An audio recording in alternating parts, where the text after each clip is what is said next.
Hello guys, आज मैं लेके आया हूँ आपके लिए 9th का मैथ एक्सरसाइज नंबर 1.b।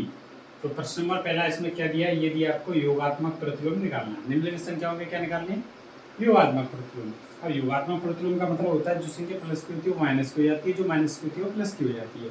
जैसे इसमें दिया है यहाँ पे -7 का योगात्मक प्रतिलोम ज्ञात कीजिए। तो -7 का योगात्मक प्रतिलोम क्या हो जाएगा आपका? प्लस के 7। और दूसरा प्रश्न दिया है इसमें कि जीरो क्या दिया है? जीरो का योगात्मक प्रतिलोम ज्ञात कीजिए। तो जीरो का योगात्मक प्रतिलोम क्या होगा? जीरो, क्योंकि जीरो क्या होता है? हमेशा उदासीन। नंबर 3 में क्या है? एक का योगात्मक प्रतिलोम निकालना है। एक का योगात्मक प्रतिलोम क्या होगा? -1। ठीक है। प्रश्न नंबर 4 में क्या दिया है? तो प्रश्न नंबर 4 में दिया है -a+b का योगात्मक प्रतिलोम। तो -a+b, माइनस की संख्या तो इधर जाएगी, किसकी हो जाएगी? प्लस की, a+b। ठीक है। प्रश्न नंबर 2 पे बढ़ते हैं। तो प्रश्न नंबर 2 क्या दिया इसमें? प्रश्न नंबर दो दिया आपका, और वितरण नियम से 15 गुणित 32 का मान ज्ञात कीजिए। वितरण नियम, किस नियम से? वितरण नियम। वितरण का मतलब होता है बांटना, संख्या को बांटना या विभाजित करके सॉल्व करना। तो इसमें सॉल्व क्वेश्चन क्या दिया आपको? 15 गुणित 32 तो करो 15, इसको तोड़ देंगे, 30 + 2 मल्टीप्लाई करो इसमें, तो इसका हो जाएगा 180 + 15 दूना 30। इसको ऐड करेंगे तो कितना आ जाएगा? 210। ये आपका हो गया आंसर। ठीक है। हाँ, अगला। अब प्रश्न नंबर 3 पर बढ़ते हैं। प्रश्न नंबर 3 क्या दिया है? धन पूर्णांकों में एक उदाहरण सहित दर्शाइए कि योग की संक्रिया पर योग वितरण नियम असत्य है। योग वितरण नियम कैसा है? असत्य है। तो इसमें मान के करना पड़ेगा। जैसे माना कि योग, देखो एक बार समझ लो, दोबारा से क्वेश्चन पढ़ा के समझा देता हूँ। और धन पूर्णांक में एक उदाहरण सहित दर्शाइए कि योग की संक्रिया पर योग वितरण नियम असत्य है। योग वितरण नियम मतलब जोड़ जोड़ के संख्याओं को एकत्रित करना। जैसे यहाँ से ले लो 2 + 3, ठीक है, ये हमने मान लिया है। 2 + 3 + 4, ठीक है।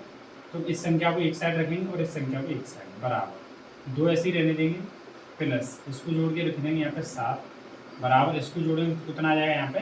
9। ठीक है। अब अगले प्रश्न में इस 2 को इस 3 के साथ, इस 2 को इस 4 के साथ रखेंगे।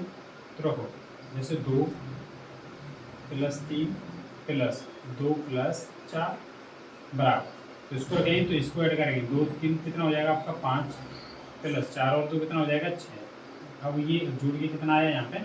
11। कितना आ गया? 11। यानी ये इसके बराबर नहीं आ रहा, लेकिन संख्या देखो आप उतनी ही है। संख्या देखो 2 + 3 यहाँ पे भी हो रहा है, 2 + 3 यहाँ पे भी हो रहा है, और 2 + 4 4 + 3 यहाँ हो रहा है, लेकिन यहाँ पे कितना हो रहा है? 2 + 4। संख्या उतनी है, लेकिन यहाँ पे कितना आ रहा है? 9, और यहाँ पे आ रहा है 11। इसलिए ये इसके इजिकल टू, यानी नॉट इजिकल टू, इसे यहाँ पे लिखेंगे 2 + 3 + 4 नॉट इजिकल टू 2 + 3 + 2 + 4। ठीक है। ये हो गया आपका प्रश्न। अब देखो, नॉट इजिकल टू आया तो आप क्या लिख सकते हो? आप लिख सकते हो यह धन पूर्णांक में योग की संक्रिया पर योग वितरण नियम असत्य है। यहाँ पे लिखोगे योग वितरण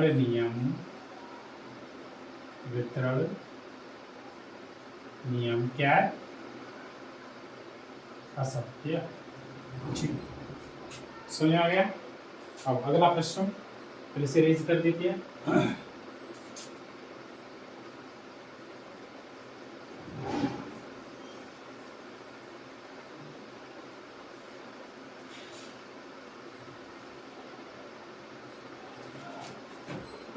प्रश्न नंबर 4। प्रश्न नंबर 4 में क्या दिया है? दर्शाइए कि पूर्णांकों में योगात्मक नियम अद्वितीय है। पूर्णांकों में योगात्मक नियम कौन सा? योगात्मक नियम कैसा है? अद्वितीय है। योगात्मक नियम कैसा है? अद्वितीय। अब योगात्मक नियम क्या होता है? जैसे हम दो संख्याओं को योग करके निकालें तो एक ही संख्या प्राप्त होती है। जैसे यहाँ पे माना ए एक पूर्णांक है, ए एक क्या है,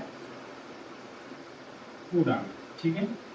अब माना बी दूसरा पूर्णांक, बी क्या है, दूसरा पूर्णांक है, ठीक है। अब जैसे यहाँ पे लिखेंगे ए प्लस बी, तो ए प्लस बी क्या है, एक पूर्णांक हो गया, क्या हो गया, एक पूर्णांक। और बी प्लस निकालेंगे, बी प्लस है, ये भी क्या है, एक पूर्णांक होगा, कैसा रहेगा, एक पूर्णांक। अब यहाँ पे देखो ए का मान रखो, जैसे ए बराबर रख लिया आपने 2, बी बराबर रख लिया 3। अब इनको ऐड करोगे तो एक ही पूर्णांक निकलेगा। जैसे यहाँ पे देखो 2 + 3 बराबर कितना आया, 5, एक ही पूर्णांक आया। बी प्लस ए यानी कि 3 + 2, 3 + 2 कितना आया, 5। तो दोनों ही संख्याओं को ऐड करने पर एक ही संख्या प्राप्त हो रही है। दोनों संख्याओं को ऐड करने पे क्या हो रहा है, एक ही संख्या प्राप्त हो रही है। तो आप यहाँ पे लिख सकते हो पूर्णांकों में योगात्मक नियम कैसा है, अद्वितीय है। पूर्णांकों में यह रखेंगे, पूर्णांकों में योगात्मक नियम कैसा है, अद्वितीय। कैसा है, अद्वितीय।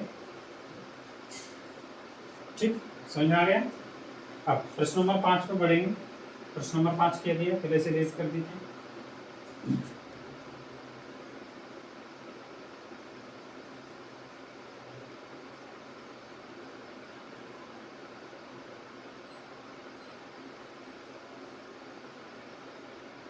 प्रश्न नंबर 5, निम्नलिखित संख्याओं में से धन पूर्णांक छांटिए।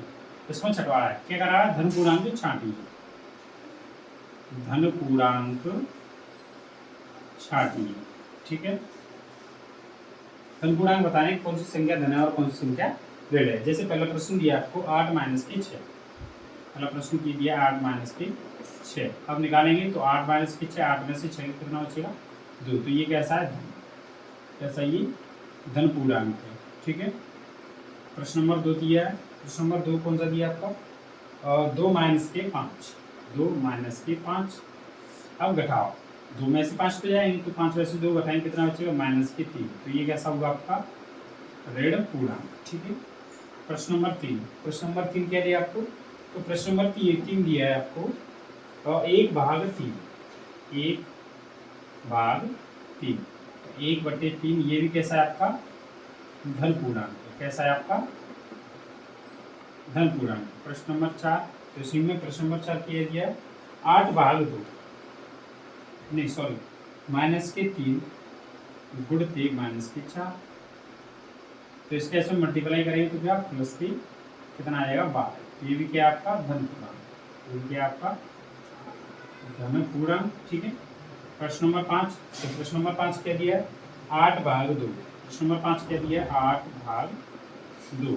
अब 2 का 8 में भाग देंगे कितना आएगा, 4। तो ये भी क्या आया, धन पूर्णांक, ये भी क्या आया आपका धन पूर्णांक।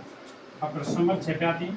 प्रश्न नंबर 6 के दिया, तो प्रश्न नंबर 6 दिया -5 गुणित 3, -5 गुणित 3 कितना आएगा, -15। ये क्या आपका ऋण पूर्णांक, ये भी क्या आपका ऋण पूर्णांक, ठीक है। अगला प्रश्न क्या दिया, 3 × 5। 7वां प्रश्न है 3 गुणित 5 कितना आएगा, 15, ठीक है। तो 15 ये क्या है, धन पूर्णांक, ये भी क्या है, धन पूर्णांक। अब धन पूर्णांक वाली संख्या एक साथ लिखो, जैसे 8 -6, 1/3, -3 गुणित -4, 8/2, 3 गुणित 5, 3 गुणित 5, ठीक है।